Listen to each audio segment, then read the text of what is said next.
Môre maats. Die wind waai hier by ons. Mense sal sê dit is al Augustus, maar dit is nie. Dit is watter maand nou weer? Dis Maart en dit is nou herfs, né? Verkleur julle blare ook by julle bome? Dit begin bietjie kouer word in die aand, né? En so weet ons die seisoene jaar vir jaar en ons het baie goed in hierdie wêreld wat een keer 'n jaar gebeur, né? Soos byvoorbeeld, Mianay, wat het hierdie week gebeur? Jy het verjaar. Een keer 'n jaar verjaar ons, né? Dis lekker. Maats, en as ons vanoggend hierso by Numeri 9 verder gaan, dan lees ons ook iets wat moes gebeur het een keer 'n jaar en dit is die Paasfees, die Pasga, né? Nou wat interessant is, julle kan onthou hoe het die Israeliete uit Egipte uitgekom toe Vader Jahwe die 10 plaae gegee het, né? Wys bietjie 10 plaae en met die laaste plaag was dit mos die dood van die eerstgeborenes en die Israeliete moes 'n lammetjie slag, onthou julle dit? En wat moes hulle met die bloed doen? Aan die deurkosyne smeer, né? Maats, en Vader Jahwe het vir hulle gesê, elke jaar, hierdie spesifieke datum, net soos jou verjaarsdag, elke jaar, dieselfde datum, die eerste maand, die 14de van die eerste maand, moet hulle Pasga hou. En so het hulle toe nou vir 'n jaar lank getrek, daar hulle die 10 gebooie gekry. Onthou julle dit? En Moses het hulle geleer wat Vader Jahwe vir hom daar op die berg geleer het van die tabernakel, die tent. En so het 'n hele jaartjie verbygegaan.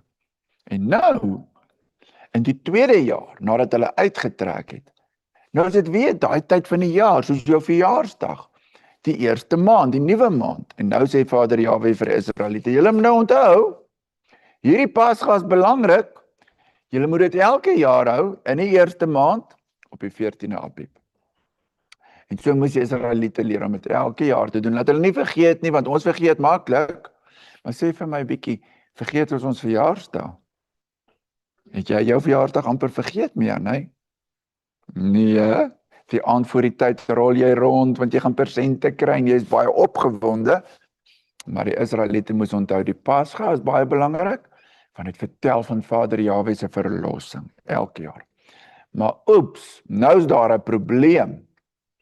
Want as jy die Pasga wil eet, dan moet jy skoon wees. Vader Jahwe sê in sy woord rein. Daar sekere dinge, as jy 'n dooie mens gevat het, as jy nie rein nie, dan mag jy nie Pasga eet nie. Nou, partykeer gaan iemand dood, 'n oupa of 'n ouma, en ons kan nie help nie, want ons kan mos nie sê hulle mag nie doodgaan. Dit gebeur van siekte en so. En toe kom daar mense na Moses en sê, maar Moses, ons het 'n probleem, want dis nou daai spesifieke 14de dag van die eerste maand, en ons kan dit nie eet nie, want ons het aan 'n dooie mens geraak, ons is onrein. En ons wil so graag ook deel hê aan die Pasga. Wat kan ons doen? Maats, en hier leer ons iets pragtig van Vader Jahwe. Vader Jahwe is nie net kwaai en lelik, en soos ons baie keer sê, papa en mamma verstaan nie. Vader Jahwe sê vir Moses, Moses, dis reg, ek verstaan. As hulle graag wil Pasga eet, en hulle mis daai datum, dan moet hulle dit die volgende maand hou, in die tweede maand. En so het Vader Jahwe vir sy volk geleer, dit wat belangrik is, moet vir hulle belangrik wees, al moet hulle 'n ekstra reëling maak. Dink nou net 'n bietjie, as jy nou moet verjaar, en niemand is by die huis nie, en almal is weg, sal jy jou verjaarsdag met 'n maand kan uitstel? Dit gaan bietjie moeilik gaan, maar die Israeliete moes met die Pasga, as jy dit nie kon eet nie, en jy wil dit baie graag geëet het, die fees gevier het, dan moes hulle dit die volgende maand gedoen het. En Vader Jahwe sê vir hulle, dis reg, dit moet belangrik wees. Vader Jahwe se woord is belangrik, want dit vertel ons van hom. Kom ons sit net so, dan bid ons saam. Dankie Vader Jahwe vir die wonderlike woord dat ons kan leer van die Israeliete daar in die woestyn en die Pasga en alles wat U gedoen het. Dankie dat U vir hulle so mooi geleer het wat is belangrik en help vir ons ook om te sien wat is belangrik om altyd gehoorsaam te wees. In Yeshua, amen. Totsiens maats, tot volgende week. Tata.